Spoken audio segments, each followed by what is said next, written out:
Hello everyone. This is my second book. I just finished after.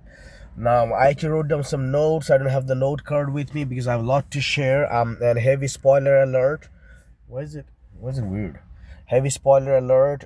This will contain like, a lot of spoilers. I'll be giving you a lot of it. So first, how I found the book. As I mentioned in my earlier videos, I had sensory deprivation, like in a dark room shower, and so I think my third eye awakened or like intuitive, and I didn't have weed, and I was doing yesterday I was doing rocking with a heavy backpack, and I was just going around my neighborhood walking, and I saw all of a sudden I saw a little free library where you can leave a book and take a book. And although I had some books in my backpack, I didn't exactly leave two books. And as I was opening the library, it says no religious books. Now usually it's always children's book, fiction usually, or like Daniel Steele's type of freaking books, which I don't like. Sometimes they're gems, but very rarely they're nonfiction. I usually read nonfiction, and one of the book was gems, like which I have it, which I took it, I have it replaced with another one equal, and this was the book. And this is weird because the night before, I had a dark room shower again, and I was seeing these DMT experiences and ND experience YouTube recommendations.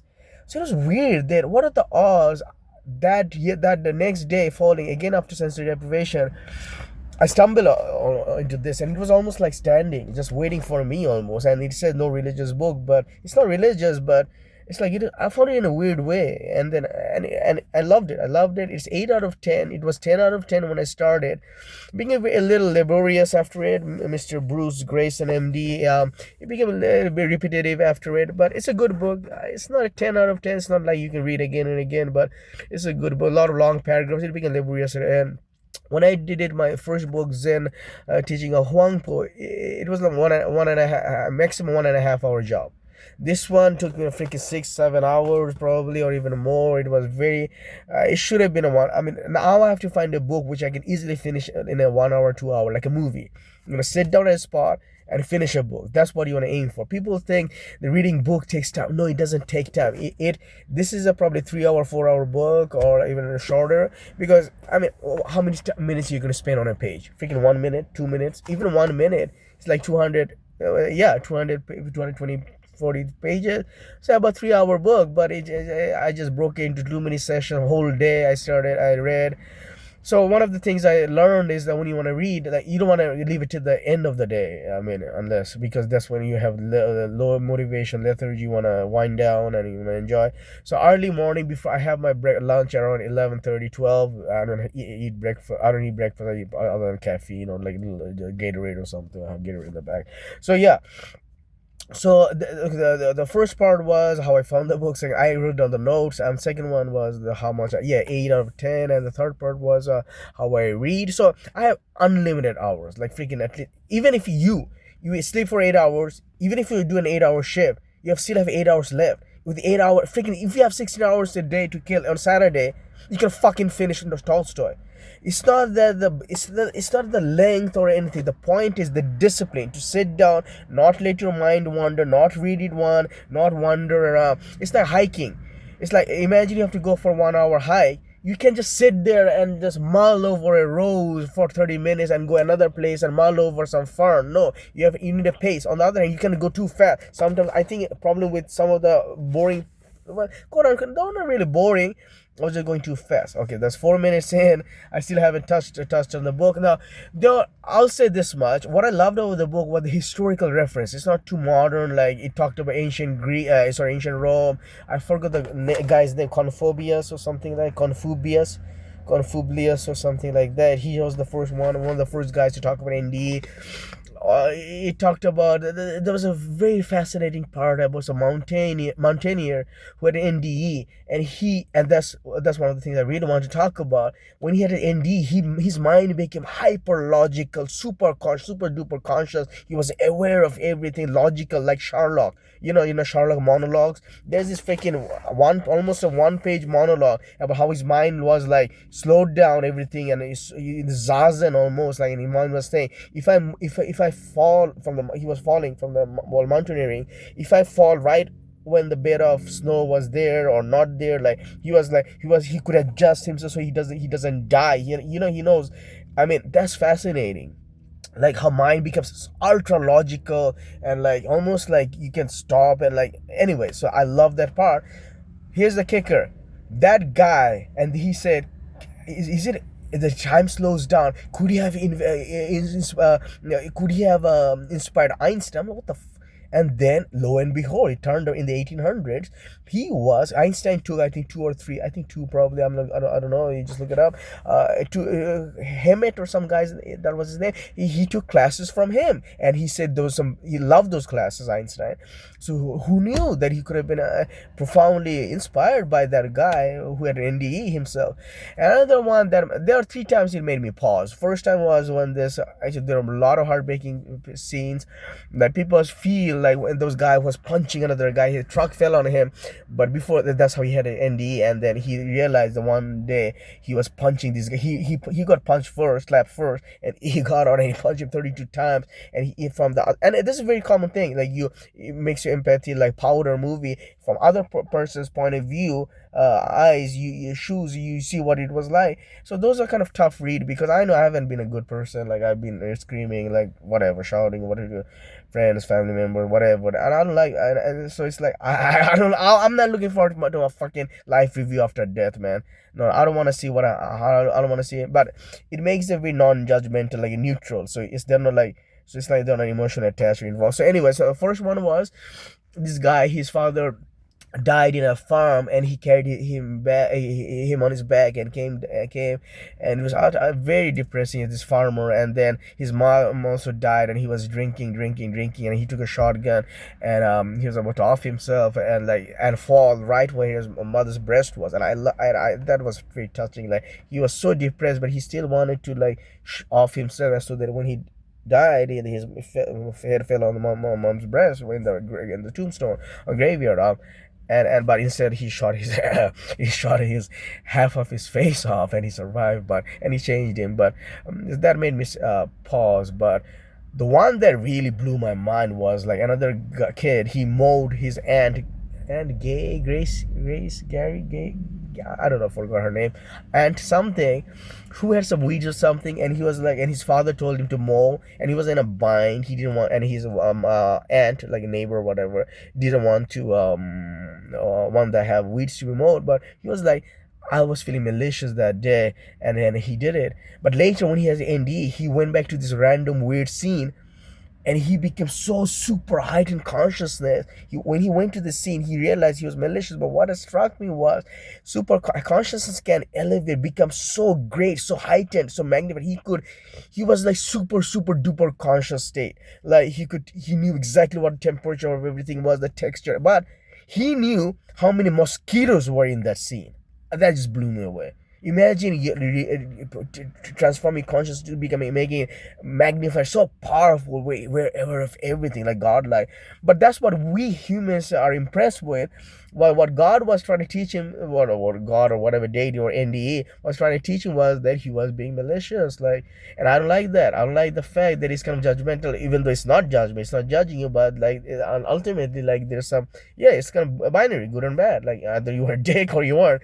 So that just blew me away. The mind can reach certain state. And speaking of which, another girl, she was having this and she didn't have ND. I don't think she had ND, but her soul or whatever, her spirit like leaves her body, and she's like, it's just like freaking her, like someone has a, I don't know, freaking blood sugar or insulin deficiency. It's like she became happy with it. She normal for it. And then I had to stop, put down the book, and I was like, whoa, is that what the Taoist models talked about, the spirit or the mind leaving the body, coming back, the soul, or some? I was like, there's something to it, to it then. Like this astral travel, lucid dreaming, that means sometimes your soul can, and I mean yeah, I can get it. But here's this guy who is so hardcore scientist, and he verified that this girl, like always has this kind of experiences, and she doesn't like that. It's like having a seizure or something. Yeah, I think that's what it was. She's having a seizure, and her soul or whatever spirit leaves the body. So that just made me like Eva Wang, Taoist Immortals. I read that book. That means it's true. The soul can, and the Buddhist or meditation, you can reach certain level where you can detach your, like, Ramana Maharishi, those people, yeah, like those people can probably at will, you can, yoga is so powerful, mind meditation, you can reach that kind of level. Completely blew me away. So there were some lot of stories. I love the 1800 parts, the historical reference. Some more boring, academic, dry, and that's my thing with another part. Like, where here's my qualm, the only minor quibble, qualm with the book is like show not tell. Some hack came up with show not tell, show not tell. Why? It's the sunset. Just say that. You don't have to say the rays. That's not technical. That's not, and not at this fucking academia. I know I'm going on a rant. Like, academia wants to this batten hammer down in your thoughts that is the gold standard shown. Why? Who says who? Prose like purple play. Who the fuck says that? Even but if people say, oh, in fiction, non-fiction, yeah, probably non-fiction, but in fiction people do. So everyone wants you to be like Stephen King, Daniel Steele, the fucking Lord of the Rings, Jared Tolkien, Harry Potter. No. Express your motherfucking self, homies. That's the whole point. I mean, after all, obviously, I'm not saying that, but the point being, he says this description of ND, and then it's reader might recognize this as Ibn Alexander. No, I didn't. No, why not just start off with saying Ibn Alexander? So my point being, and that's not an attack on him, this whole mainstream, some hack came up with show not tell, and people think that's the gold standard. Like, no, he was driving. You don't have to need 400 words to just describe that he was driving. I hate the show not tell. People think it's the gospel. Anyways, I'm getting on a rant here. So that was the only thing. Like, because I mean, yeah, he just wanted. He's a scientist. He wanted to share his findings, but still, I hate the show not tell thing, and he does it a lot of times. But yeah, show not tell can be powerful when you are there's a kicker, there's the reveal grand finale or whatever. But other than, okay, so that's enough of that criticism of the style. So what else I wanted to talk about? I think I've covered pretty much everything. Oh, the words that I learned: scrubs, I didn't know the slang, or I painted in a corner. I mean, I have super massive vocabulary, but I'm still not idioms, colloquial, American slang, all those I didn't know. Like painting yourself in a corner, like, I mean, I heard it a long time, but I never paid attention to those scrubs. Yeah, like in the back of my mind, it's like uniform. But, and there's another one. Oh, no, I don't think there was. Oh, there was another one where the most technical point was that it ever got was they talked about some defibrillator chip or something that can be inserted, and they had a technical term which cardiac defibrillator or whatever, I don't know, like mini. So that I can't remember, but I mean, I can find it. I see this my book, of course, after all.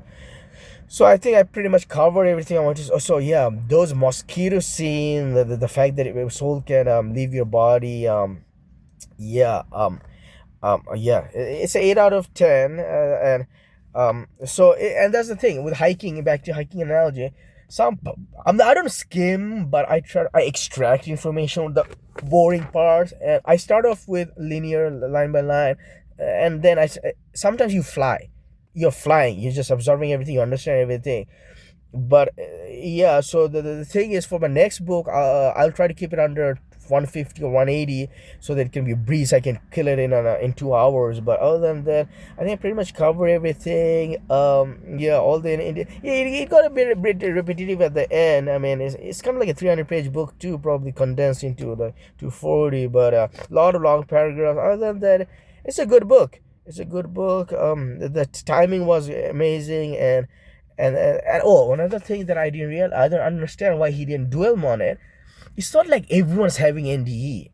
It's like people who had really fucked up traumatic experiences, like explosion in a plane, or like fucking like truck falling on your chest, or like super hardcore black dark like fucking experiences that causes them to have ND. It's like universe doesn't waste its energy. It's like unless you really need this experience, they don't give it to you.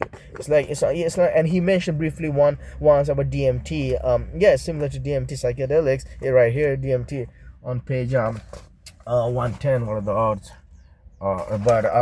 So yeah, it's a good book. It's not a masterpiece, because it was started off a masterpiece. The only masterpiece I read was Love Everyone, after one of my first sensory deprivation. It was Neem Karoli Baba. Again, randomly I found it in the library, almost like waiting for me. So a lot of poignant moments, especially when it makes you empathize from the other person, the victim. It was very hard too, because I mean, it also made me think of my loved ones, my parents, because I mean, I can't even imagine without them. But I think I covered pretty much everything. That's I wanted because I took a lot of notes, and I think I covered him. Yeah, the mosquito, the Taoist model, the not the Taoist model, the body, the soul detaching from your body, for the seizure lady. Other than that, not too many technical stuff. Nothing new. I mean, technically, I mean, some parts like the Einstein one was amazing. Einstein was yeah, just read it. Highly recommend it. Go read it. And personally, I will try to keep my next book shorter, so that because I want to first get in a groove before I tackle Don Quixote's and other shits. Yeah. Thank you for listening. Please subscribe.